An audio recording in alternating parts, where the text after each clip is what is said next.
Hi guys. What time is it? Oh, it's nearly 1:45 in the morning. Well, night time. I'm having my tea, which is in my love cup. Tea with some ginger and turmeric and a bit of honey as well. I use these. These are blue blocking glasses. They're really good to take the strain away from the eyes. So I hope you don't mind me using these. I've got some notes here on the videos I can make. So hopefully I won't have to say this again, but I probably will have to. Right. First of all, thank you for tuning in and watching another wonderful video of Gerald, of mine. I do appreciate the fact that you're spending your time, your life energy tuning in to this channel and watching this particular video and all my other videos. So I thank you very much. Thank you very much for that. So when I say hopefully I won't have to do this again, it means what I mean to say is hopefully I don't have to keep going back and replying to people who have commented. That's partly my fault because I haven't made myself clear maybe, and so there's one guy that today sent a message. He seems like a young guy, maybe 25, 30 or something, and he's a nice guy. He's given me nice comments, but his first comment was something like this, saying like, I've lived off my mum and dad, and they've worked hard all their life, and I've lived off them, as if I'm some kind of parasite. I know he didn't mean it that way, but it can come over that way, right? I wasn't a parasite of my parents, when I was adopted at 9 days of age, I was my mum's treasure. And so you can say that I gave them something. I gave them my life, and they loved me for all of my life, for all of their lives. And so I gave them something just by being alive. And you might think, okay, well, every child does that. Yes, and every child is special. So that's point number one. And point number two is it's not as if I drained my parents. I wasn't a kid that used to love going out, doing drugs, and spending loads of money, getting pissed, going out to the disco, picking up birds and asking my parents for money. No, I didn't do anything like that. I didn't claim off the dole for many years. Whatever my parents had, I ate whatever they ate, for example. I didn't ask for anything special, because I respected my parents. I'm just a little child. I loved to be with my mum and dad, in between my mum and dad's legs, so to speak. I didn't want to leave my parents. I was very shy. This shyness turned into basically years and years passed, and when people have phobias, because that's what it was, social anxiety is a kind of a nice term, but the original term is correct, social phobia. You have a phobia, and what happens is that there are avoidance techniques. You tend to avoid that thing that gives you that phobic reaction. So, for example, if you're afraid of spiders, you would avoid, seeing horror films with tarantulas or pictures, and then you become sensitized, because what happens is after many years, afterwards, suddenly if you see a spider, all your fears come back, palpitations, sweating, panicky, and you want to avoid it.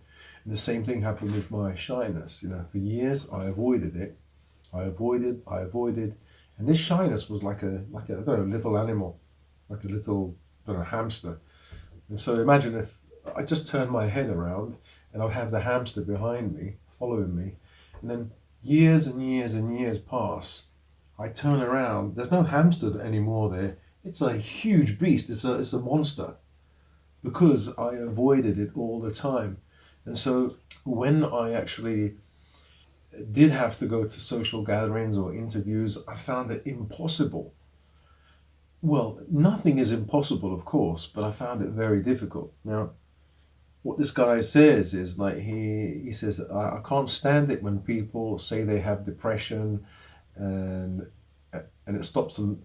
They say it stops them from doing things. I kind of understand what he's trying to say, and I don't take his words as a trolling comment. I understand he's well-meaning, and a lot of people are well-meaning, but and there is a but. If you've never had clinical depression, you don't know what it feels like. And I know that this person and other people do not know what it feels like. It's like me saying, going to a woman and saying, I know what it feels like to have a menstrual period. It's impossible that I know. I can empathize. I can kind of know what it feels like, but I don't have the hormonal reactions. I don't know what it's like. And see, I understand that I can't know what it's like. So if I say, well, I know what it's like, or okay, I don't know what it's like, but pull your socks up. At that time of the month, eat some chocolate, you'll feel better. Can you see how wrong this is? You don't know what it's like to be in her shoes. Well, nowadays, maybe men can, but maybe that's not the right example. But so going back to this guy, what this guy said, and it's important, I respect this person's comment enough to make a video out of it, or part of the video, part of this video. So he thinks that certain people use the excuse. It's like an excuse, right? Oh, I'm depressed, so I'm not going to go and do something. Or maybe he means that the depression that people feel, yes, there is depression and anxiety, but they still should try to do something, try to pull their socks up. Okay, again, I agree and I understand what he's trying to say. And then afterwards he says, like if you have too much time on your hands, then it's bad because your brain can start thinking, lots of bad stuff. Again, I understand that. So he says, fill up, I think he says, fill up your time, do things. Okay, right. I understand that. So now I'm going to say to him and other people, try and understand a person who has clinical depression. There are people who have clinical depression. There could be two people who have clinical depression, and they have two different types of clinical depression. It's not all the same. Maybe because we have various things going on in our life. We have different history, different trauma, different, I don't know, even disease processes, other disease processes or comorbidities going on in our life. So two people with the same disease are not the same. Like you have two people with, I don't know, they have cervical spondylosis, which is arthritis of the neck. Just because they've got arthritis of the neck, it's not, you don't have person A, has arthritis of the neck. Person B has arthritis of the neck. They're not like test tubes or like, they are human beings, so they've got other things going on. So going back to, just in case there are other people saying, well, I've got clinical depression, but I don't feel like you. Of course, because we're all different. Okay, so when you have clinical depression and anxiety, as I have, I can only talk for myself, pulling your socks up kind of can work for a short time, but it's not going to work in the long run, because maybe I don't have socks to pull up, or my arms are too small that I can't go down to pull my socks. Do you see what I mean? I'm just using that metaphor to try and explain to you that it's not as easy as you think it is. So, for example, a person who has depression, okay, it's good to fill up like a normal person. This is a normal person with a normal brain, although everybody is different, but roughly a normal person would do this. As he's saying, fill up your time so you don't have you don't have a lot of time to think about things. That's true, but the problem is with the person with an anxious brain and has depression, if you try and go out to work and fill your day, it's impossible. The reason why is because the normal brain and the anxious brain work differently. The normal brain, you can do 8 hours and come back home. Yes, you'll feel knackered, you feel stressed out, right? Stressed out. It's not the same stressed out because this is the normal brain. A person who's really chilled out only has a little bit of water inside, a little bit of stress. Like, we all have stress, so this could be another person who's got a bit of stress. But a person who has a stressed out brain, the water is up here. He can only take a certain amount, and that's it. He's overflowing. So that's a bad example. The example I'm going to give you is the true example. The person with an anxious brain doesn't have much leeway, doesn't have much, much tolerance for extra stress, whereas a normal person can work 8 hours, right? And they have stress in their life, right? But they're like this, they're almost empty. They can fill up that bottle of stress, and then the next day it starts here again. But an anxious person, they're already here. They can't do many hours. So, for example, if I did 1 hour in a job, that's like a person doing 8 hours. I'd be completely exhausted mentally, emotionally, and it would affect me physically. So this guy who is well-meaning, he says, well, why don't you go out and work? You spend 8 hours working, you fill up your time. It's not as simple as that. Because if I fill up my time, even an hour or 2 hours, I don't have the resources, I don't have enough energy. Why don't I have enough energy? Because an anxious brain is more active. I'm seeing things that you're not maybe seeing. I'm feeling things that you're not thinking. So in that 1 hour, I'm using so much energy that you're not using. I don't know how to explain this, but basically a person who's got clinical depression and anxiety and other stuff going on, maybe I've got ADHD, maybe I've got, I'm a highly sensitive person. There's so many things that make my brain up, the trauma of the past and stuff that I haven't resolved. And from the time that I wake up, I'm stressed and my brain has a lot of anxiety. Whereas a normal person, when that person wakes up, has less anxiety. Everybody has anxiety and stresses in life. I'm not saying they don't. But that person has the ability to work. If I had the ability to work, physically I have the ability.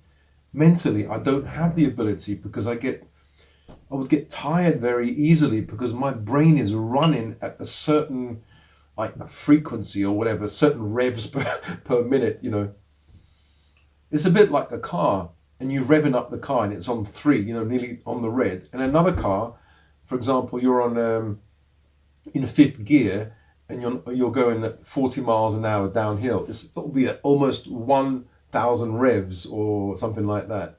And this other car, so there's a difference. So that's what I'm trying to explain to this person. This person is only 25, roughly 25, 28 or something, but he is like my 80-year-old, when my dad was 80, 85 years old. Both are well-meaning people. I love my dad and I love this guy. If he's a friend, why not? But the problem is they have the same way of thinking. And it's a blessing to have that way of thinking. Why? Because I know they don't really understand.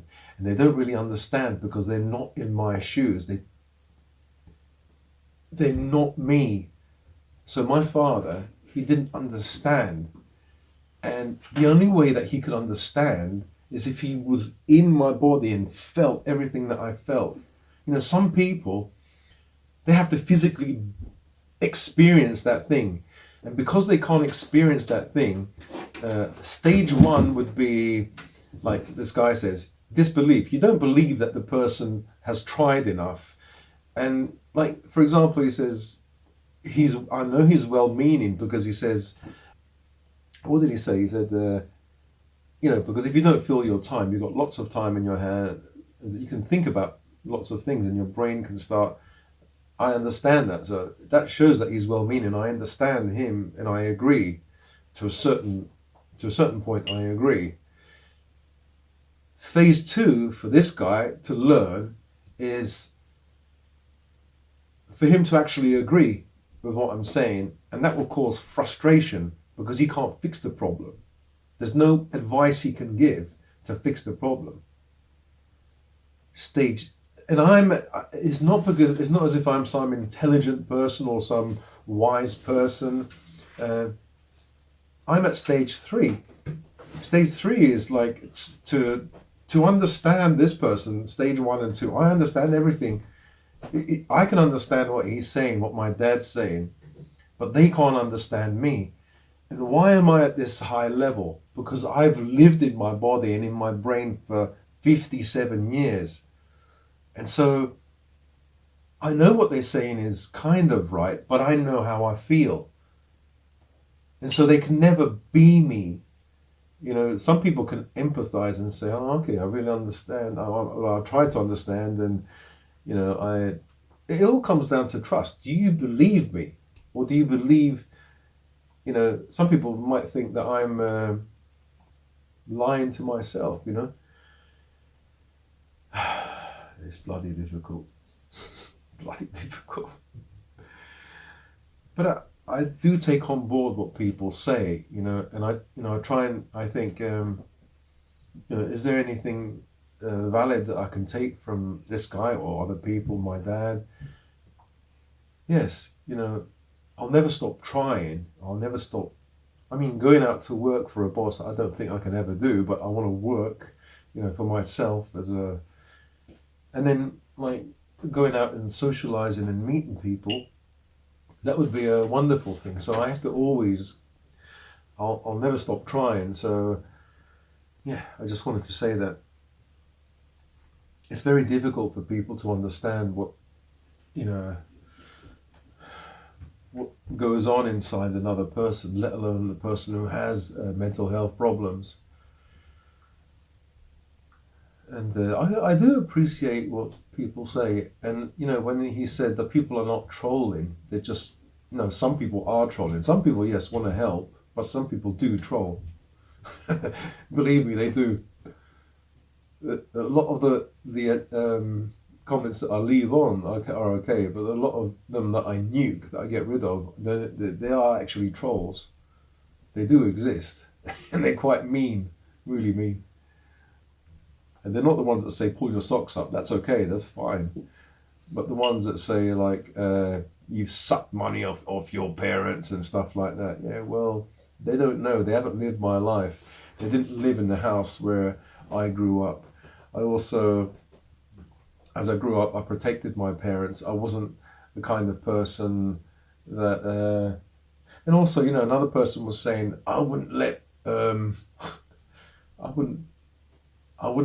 anybody ruin me, even my parents. You know, when it comes to all my money dwindling down and my inheritance. And I said, well, that's the difference between me and you. I would allow myself to be ruined before my parents, because my parents did everything for me. You know, they brought me up. They would have ruined themselves for me. So I said to that person, that's the difference between me and you. You know, that's incredible. How can someone? Well, anyway, I'm not going to judge. Well, I am judging, but I will do anything for my parents. You know, if it means losing all my money, then I'll lose all my money because they did everything for me. Yeah, another person said, "Oh, you inherited all your money. It's not yours anyway." Well, yes, it was mine because I inherited all my money.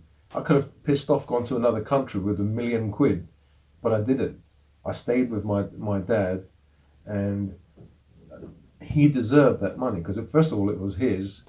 But you know, when they say you know, it wasn't your money, it was my money. I would have felt guilty if I left, you know, and just left him like that. As many do, many people do that. I can't do that. I couldn't do that to any of my parents, my mum and dad. It doesn't make me a good person. It just makes me me, and it makes me. I was made by my parents, and my upbringing is their values are my values. So I could never have done anything different. Yeah, I just wanted to say that. I just wanted to answer that question, just in case people don't understand. You know, I'll just simplify this. Like, you don't understand. You can't understand unless you're in my shoes or in a person's shoes. Like, for example, someone who has schizophrenia, give you an example. I can never understand what it's like to be in the hell that they're going through. How can I understand? It's just impossible. Imagine the hell that they go through in their lives. I can't imagine it at all. It's like saying, yes, I understand what it's like, and pull your socks up and go and work, and don't spend too much time on your own because you might think lots of stuff. It's not as easy as that, you know. But there are some elements of truth in what these well-meaning people are saying. The trolls I don't really care about, but the well-meaning people, yes, you know. Even the trolls, there's some truth in what they say, but maybe they're not saying it in a nice way, you know. So anyway, that's what I wanted to say. Mental health is so difficult to explain, and it's the old story, you know. If someone's got no limbs, no arms, no legs, oh, I feel so sorry for them. He can't work, but someone's got you know, a broken mind. Look at him, depression. Everyone's got depression. Pull your socks up, you know. Because they can't see anything broken, they think depression is depression. No, there's depression and there's depression. There's this one here. And I'm not saying depression is the worst thing, because you can get schizophrenia and lots of other really bad stuff. I'm grateful if I have a mental health problem. It's just depression and anxiety. Yeah, just depression and anxiety. I mean, it's not something that I'm totally out of control. Well, anyway, thanks guys for listening to me, and thanks for the comments. Those comments that you know, made me think and made me make this video. Hope you guys are well, and oh no, it's late now. Hope you guys are well, and I can't reach now to actually switch that thing off. So okay, thumbs up, and the trolls will be thumbing down. Have a nice evening, nice morning, wherever you are. Love yourself, love each other. Thanks for watching. Bye.